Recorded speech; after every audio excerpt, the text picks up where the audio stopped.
नमस्कार, news special में आपका स्वागत है। आपके साथ मैं हूं आहना पुंज। आज बात करेंगे स्वर्णिम के 100 सालों की। बिहार विधानसभा का भवन 100 साल का हो गया है। 7 फरवरी सन 1921 को विधानसभा के मौजूदा भवन का उद्घाटन हुआ था। तब तत्कालीन राज्यपाल सत्येंद्र प्रसन्न सिन्हा ने विधानसभा की इमारत का उद्घाटन किया था। तब से लेकर अब तक विधानसभा की इमारत कई ऐतिहासिक लम्हों की गवाह रही है। इनमें देश की आज़ादी से लेकर राज्य के विभाजन और कई ऐतिहासिक बिल शामिल हैं, जिनकी चर्चा देश विदेश तक हुई। देखिए।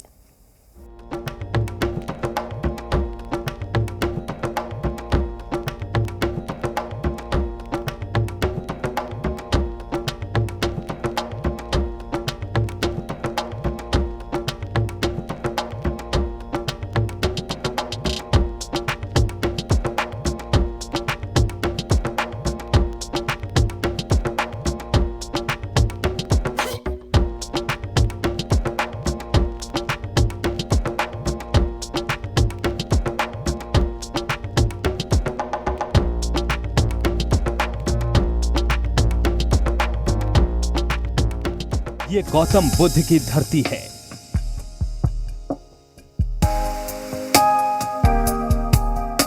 ये भगवान महावीर की माटी है। ये बिहार है। इस धरती ने दुनिया को गणतंत्र का पाठ पढ़ाया, शांति सद्भाव का संदेश दिया और दुनिया को शून्य का महत्व बताया। सम्राट अशोक प्रियदर्शी का साम्राज्य, बाबू वीर कुंवर सिंह की मिट्टी, जेपी की संपूर्ण क्रांति, कुछ ऐसा है हमारा बिहार। बिहार के गौरवशाली इतिहास की ये सबसे स्वर्णिम तस्वीर है। ये राज्य की सबसे बड़ी पंचायत की इमारत है, जिसने अपने 100 साल पूरे कर लिए हैं। बिहार विधानसभा का शताब्दी वर्ष मनाया जा रहा है। इसकी तैयारी पूरे बड़े पैमाने पर की जा रही है। इससे पहले विधान परिषद का शताब्दी वर्ष चल रहा था। तो यह मिलाजुला करके यह जो बिहार विधानसभा का इतिहास, लंबा इतिहास है। एकीकृत जब बिहार हुआ करता था उस समय से, और अंग्रेज के ज़माना का यह बनाया हुआ है, सबसे बड़ी बात है। और उस ज़माने का यह भवन है, और उसमें और बिहार विधानसभा में कई ऐसे कानून पारित हुए हैं जो अपने आप में ऐतिहासिक है। जैसे कि जमींदारी उन्मूलन कानून, यह एक बहुत बड़ा चीज़ था उस समय। इस उन्मूलन को लेकर के किस तरह से कानून पारित हुआ, और ये बहुत बड़ा, ये माने एक अपने आप में यह एक इतिहास है। ये उसके बाद से जल जीवन हरियाली हो गया। बालिकाओं के लिए जितना नीतीश कुमार की सरकार ने जो उपलब्धि हासिल की, तो यह सब बहुत सारे मुद्दे हैं जो बिहार विधानसभा के पटल पर रखा गया और सर्वसम्मत से पारित हुआ। तो उसके बाद विशेष राज्य का दर्जा भी एक बहुत बड़ा दोनों विधानमंडल से पारित हुआ। तो यह सब मिला जुला करके बहुत बड़ा हुआ, और इसी को की ऐतिहासिक तैयारी के लिए का हो रहा है शताब्दी वर्ष। उसमें महामहिम राष्ट्रपति की भी आने की तैयारी है, और वह भी आएंगे। और तो यह कुल मिलाकर के देखा जाए तो यह अपने आप में देश में, यह अपने आप में एक अलग स्थान रखता है बिहार विधानसभा। यह सिर्फ इमारत भर नहीं है, इसने अपनी झोली में बेशुमार यादें संजो रखी है। देश की आजादी से लेकर राज्य के विभाजन तक इसने देखा है। यहाँ तमाम ऐसे फैसले हुए जिसकी देश दुनिया में चर्चा हुई। पिछले 1.5 दशक की बात करें तो पंचायती राज्य में महिला आरक्षण, विशेष राज्य के दर्जे का प्रस्ताव, शराबबंदी कानून और जल जीवन हरियाली जैसे फैसले सर्वसहमति से पास हुए।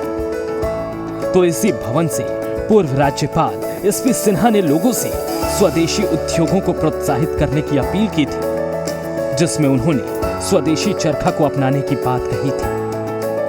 यह अपील बाद में राष्ट्रपिता महात्मा गांधी के जन आंदोलन का हिस्सा बन गई। बिहार विधानसभा में राज्य के पहले मुख्यमंत्री श्री कृष्ण सिंह के कार्यकाल में जमींदारी उन्मूलन अधिनियम पास हुआ, जो आजाद भारत में सबसे महत्वपूर्ण रहा। इसी को आधार बनाकर बाद में चकबंदी एक्ट लाया गया, जिसमें अधिकतम जमीन रखने की सीमा तय की गई। बातें और काम सिर्फ इतनी ही नहीं हुई। इतिहास के पन्नों को पलटिएगा तो कई और कहानियां मिलेंगी जो लोकतंत्र की इस खूबसूरती को बयां करती हैं। बिहार में विधायिका के इतिहास को देखें। साल 1911 बेहद महत्वपूर्ण रहा। इसी साल 12 दिसंबर को बिहार उड़ीसा को बंगाल से अलग कर पूर्ण राज्य का दर्जा दिया गया। 22 मार्च 1912 को विधायी परिषद गठित हुई, जिसके 43 सदस्य थे। इनमें से 24 सदस्यों का चुनाव हुआ था, जबकि शेष 19 सदस्यों को मनोनीत किया जाता था। अलग बिहार राज्य बनने के बाद विधान परिषद की पहली बैठक पटना कॉलेज के सभागार में 20 जनवरी 1913 को हुई। परिषद का अपना कोई सचिवालय सभागार नहीं था, इसलिए इसकी बैठक अलग अलग जगहों पर होती रही। बंगाल से अलग होने के बाद परिषद के लिए सचिवालय की जरूरत थी। मौजूदा विधानमंडल भवन 1920 में बनकर तैयार हो गया था। तब वाल्टर मार्ड सदन के अध्यक्ष थे। तब सदस्यों को 2404 लोग चुनते थे। बाद में इनकी संख्या 3 लाख से अधिक हो गई, जिसमें यूरोपियन, जमींदार और विशेष निर्वाचन क्षेत्र के वोटर भी शामिल थे। बिहार विधानसभा का भवन जिस तरह से खास है, उसी तरह से उस खास को और ख़ास बनाने के लिए जो कहें कि 100 साल पे, शताब्दी वर्ष पे जो समारोह हो रहा है, मुख्य समारोह हो रहा है, उसमें भी कुछ खास चीज़ें की जा रही हैं। उसमें 2 प्रमुख चीज़ें हैं। उसमें एक बोधि वृक्ष है, जिसके लिए ये जगह बनाई गई है। चारों तरफ कहें कि वो किया जा रहा है, संगमरमर का पत्थर लगाया जा रहा है, और इसके बीच में जो राष्ट्रपति हैं रामनाथ कोविंद, वो बोधि वृक्ष लगाएंगे। और इसके अलावा जो शताब्दी जो स्तंभ है, उसका स्थान जो है वो बन चुका है। इसको हम लोगों ने देखा था किस तरह से इसको खोदा गया था। 15 से 20 फीट का गड्ढा किया गया था, और उसके बाद ये पूरा एक तरह से बेस लेकर ये स्तंभ के लिए जगह बनाई गई है। तो यहाँ भी ये 2 खास चीज़ें इस शताब्दी वर्ष के जो मुख्य समारोह है उसमें हो जाएंगी। और ये कह सकते हैं कि अब जो है, अब इसमें बहुत समय नहीं रह गया है। पूरी तरह से विधानसभा को सजाया जा रहा है।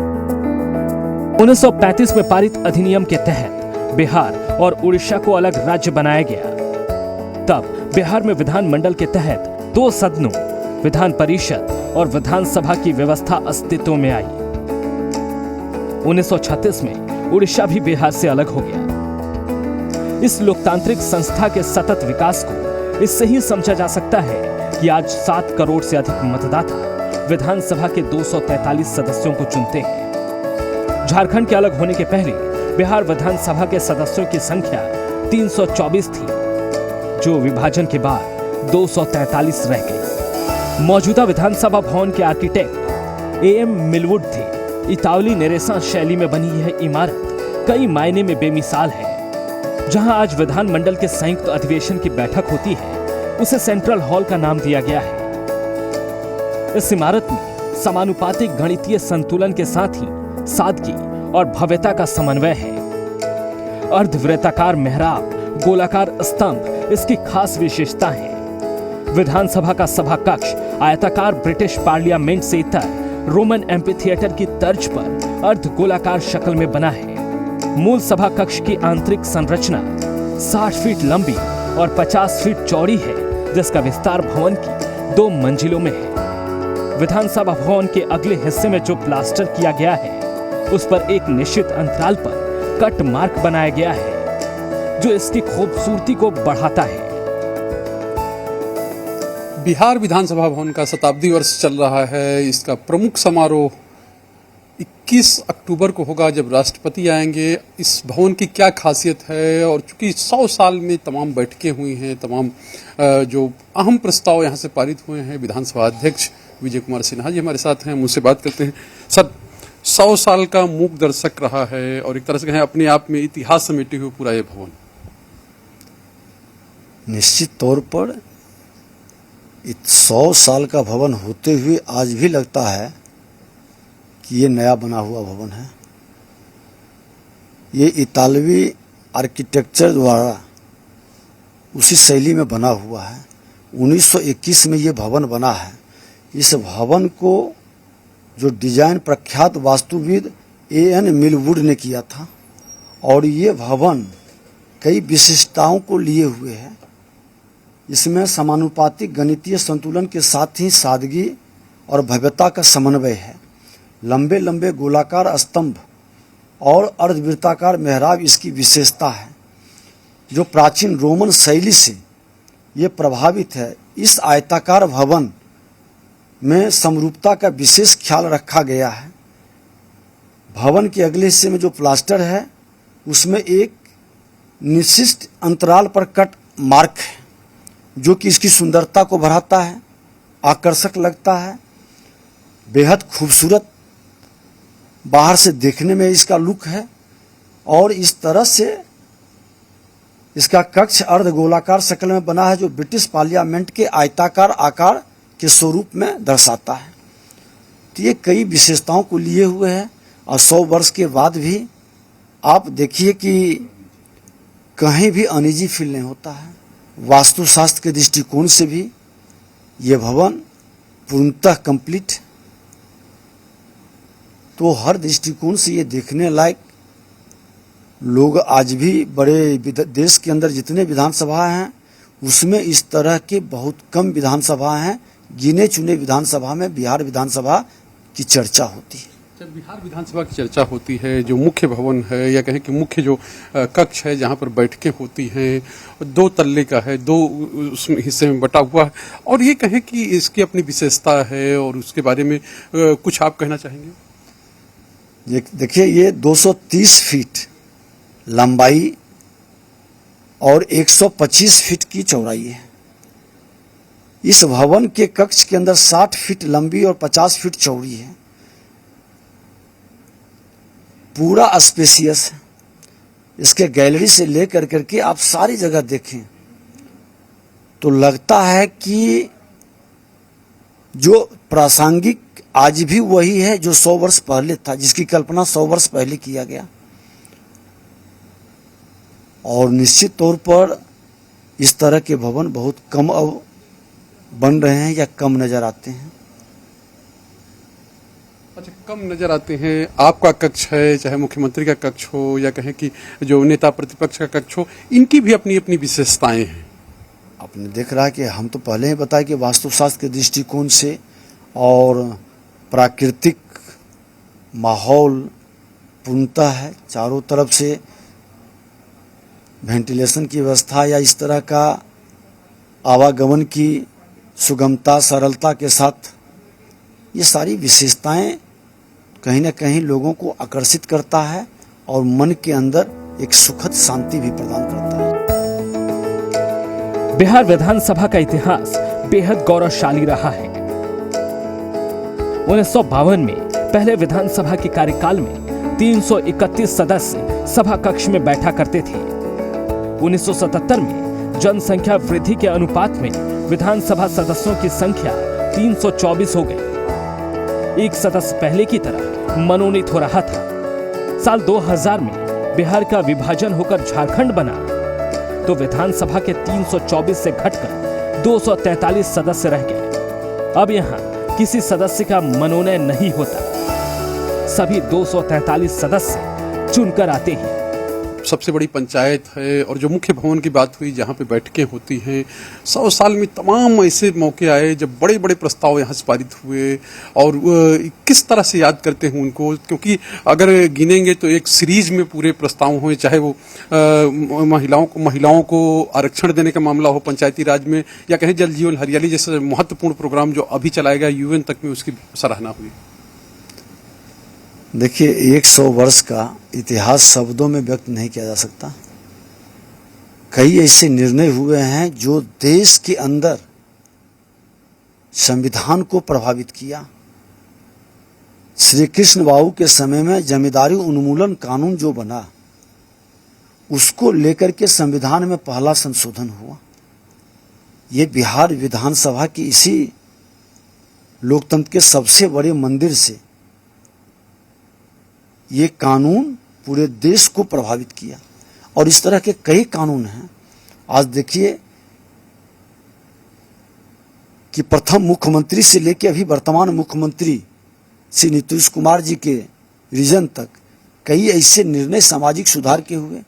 नशा मुक्ति का, 50% महिलाओं को आरक्षण का, पंचायती राज की व्यवस्था में जल जीवन हरियाली का जो निर्णय हुआ है, वायुमंडल में हो रहे परिवर्तन को लेकर के, ये सब निर्णय इस लोकतंत्र के पवित्र मंदिर के अंदर ही हो रहा है। और हमारे जो इस मंदिर के पुजारी के रूप में माननीय विधायक जनता के विश्वास को लेकर आते हैं, उस विश्वास पर ये खरा भी उतर रहे हैं, अपनी जिम्मेवारी का निर्वहन कर रहे हैं। और 17वीं विधानसभा में इन्होंने लोगों को दिखाया, देश को, कि बिहार के विधायक अपनी जिम्मेवारी के प्रति पूरी तरह से संवेदनशील है, गंभीर है।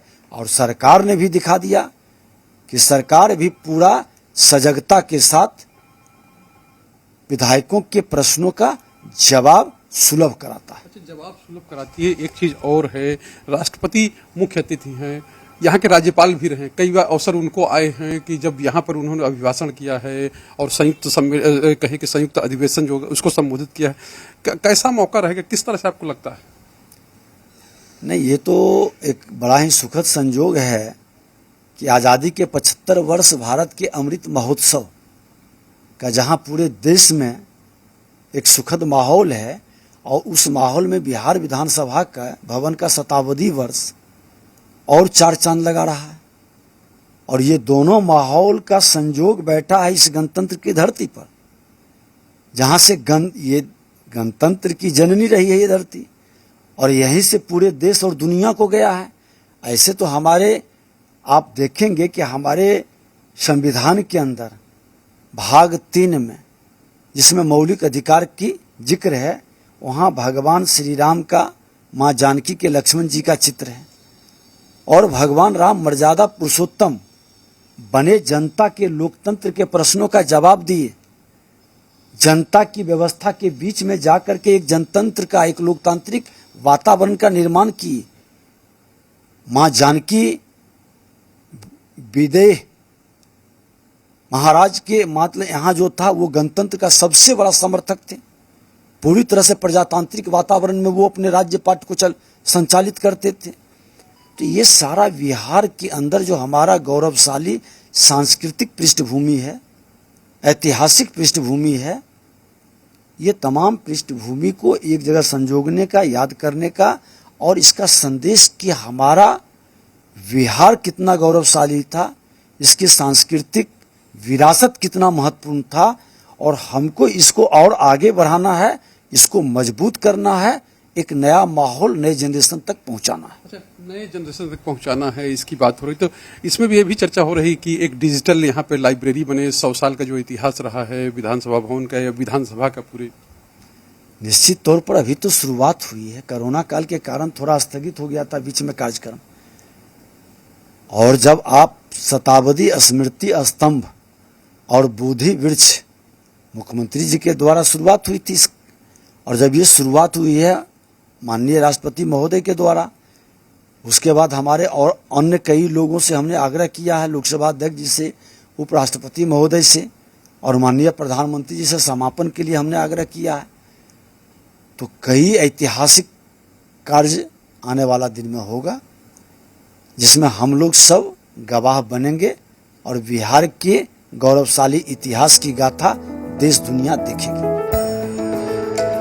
ये सिलसिला आज तक जारी है। इस इमारत में कई मुख्यमंत्री, कई विधानसभा अध्यक्ष देखे हैं। बिहार देश का पहला राज्य रहा जिसने देश में पहली बार पंचायती राज में महिला आरक्षण की व्यवस्था की, जिसे बाद में देश के कई राज्यों ने अपनाया और महिलाओं को पंचायती राज व्यवस्था में 50% का आरक्षण दिया। महिलाओं को पंचायत में आरक्षण देने का देशव्यापी बदलाव देखने को मिल रहा है। आज बिहार अपने गौरव के 100 साल का जश्न मनाने की तैयारी कर रहा है। जो विधानसभा भवन है 1921 में, जिस तरह 7 फरवरी को यहाँ पहली बैठक हुई थी, 2012 में बिहार और उड़ीसा जो एक राज्य के रूप में अलग हुए थे बंगाल से, और उसके बाद की जो स्थितियां बनी, किस तरह से पूरा इस विधानसभा भवन ने 100 साल में चीज़ों को देखा है और उसी को उसको जिया है, और मूक दर्शक ये जो बिल्डिंग है वो है। और जाहिर सी बात है कि जब 100 साल हो गए हैं इसको, तो उसको खास बनाने के लिए जो इंतजाम किए गए हैं, जो काम किए गए हैं, वो भी अपने आप में खास हैं। और जो विधानसभा अध्यक्ष हैं, वर्तमान विधानसभा अध्यक्ष हैं विजय कुमार सिन्हा, उनका ये कहना है कि अगर कोरोना काल नहीं होता तो फरवरी के बाद से तमाम कार्यक्रमों की एक सीरीज चलती, लेकिन कोरोना काल होने की वजह से उसमें थोड़ा ब्रेक लगा था। अब जब कोरोना कम हुआ है तो राष्ट्रपति के कार्यक्रम से इसकी शुरुआत हो रही है और समापन में वो प्रधानमंत्री नरेंद्र मोदी को बुलाना चाहते हैं ताकि जो ये शताब्दी वर्ष है वो खास से भी खास बन जाए। ये विहार से बिहार तक का सफर है। यह सिर्फ इमारत नहीं, लोकतंत्र की मजबूती का संदेश है, जिसका जश्न बिहार विधानसभा शताब्दी समारोह के रूप में मनाया जाने वाला है। पटना से शैलेंद्र के साथ ब्यूरो रिपोर्ट, जी मीडिया।